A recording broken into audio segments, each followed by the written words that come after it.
IRIS est un télescope semi-professionnel, pilotable à distance, qui est rendu accessible aux plus jeunes, donc des élèves du collège, lycée, jusqu'aux universités.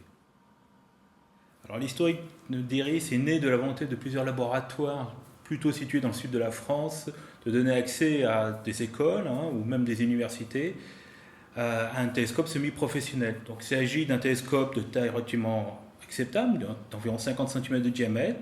Alors la particularité d'IRIS, c'est de donner accès à un observatoire complet, c'est-à-dire que l'étudiant, l'élève, va pouvoir se connecter au télescope, activer sa caméra, ouvrir sa coupole et observer comme on observe dans un observatoire professionnel. Et tout ceci se fait à partir d'une page internet. L'avantage d'IRIS, c'est qu'on n'a pas à se déplacer. Ce type de télescope, exactement le même, sont utilisés par des astronomes professionnels pour leurs études au quotidien. C'est un télescope pédagogique qui est là pour former les plus jeunes et pour donner goût à la science. Pour demander du temps sur IRIS, c'est comme sur un observatoire professionnel. Il y a un appel à projet qui est diffusé généralement au mois de mai ou au mois de juin, auquel les enseignants peuvent répondre. Tous les enseignants motivés peuvent demander du temps. Alors les enseignants peuvent déposer tout type de projet, et je dirais que tous les projets sont les bienvenus, des plus simples entre guillemets aux plus compliqués. Pour commencer, si j'avais un conseil à donner aux collègues qui souhaiteraient se lancer dans l'aventure, ça serait déjà de ne pas avoir peur de présenter des projets relativement simples. Voilà, dans mon cas, ça fait 2 ans que je participe à l'appel à projet. Et à chaque fois, donc, nous avons utilisé le télescope IRIS pour réaliser des clichés de photos le plus variées possible, des belles images qui sont exploitées par la suite.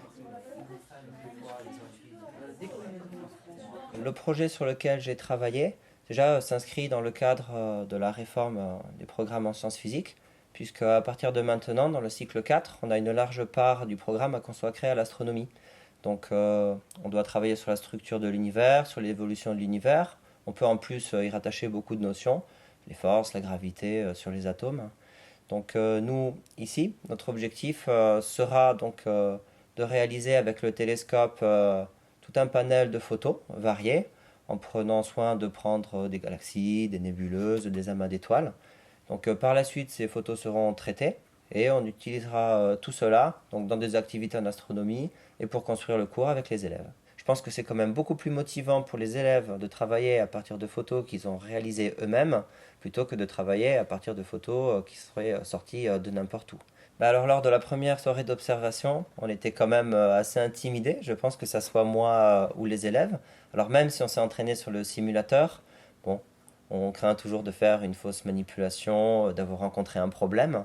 Bon, finalement, on se rend compte assez rapidement que l'interface du télescope est très très proche de celle du simulateur. Et puis finalement, au bout de quelques minutes, tout le monde est à l'aise. L'intérêt majeur que j'y vois, c'est que le télescope est assez facile d'utilisation, ce qui permet quand même aux élèves de travailler en grande autonomie, que ce soit dans la préparation de la soirée jusqu'à la réalisation des pauses. Donc ça permet aux élèves de se mettre dans la peau de véritables astronomes. J'ai un petit peu d'expérience en astronomie amateur en utilisant du matériel que l'on va poser au milieu du stade en faisant des photos, et c'est beaucoup plus compliqué et beaucoup plus long à préparer que l'utilisation du télescope IRIS. Je fais mon enseignement essentiellement en première année de master d'astrophysique. Nous proposons aux étudiants un certain nombre de projets à réaliser avec le télescope, en partant de la préparation des observations jusqu'au traitement des données et de trouver un résultat scientifique à la fin. Nos étudiants de master deviendront un jour des astronomes professionnels. Et il est utile qu'ils sachent comment on utilise les télescopes, même si eux-mêmes ne vont pas les utiliser, parce que c'est important que les théoriciens sachent comment les astronomes qui font les observations obtiennent ces observations. Les astronomes ne se déplacent plus pour observer. Un certain nombre d'autres télescopes fonctionnent de la même façon qu'IRIS, c'est-à-dire qu'on ne va pas non plus se déplacer pour utiliser le télescope, mais l'utiliser à distance depuis son bureau. Et donc c'est la façon dont fonctionne IRIS également, et c'est une bonne préparation pour les futurs astronomes professionnels.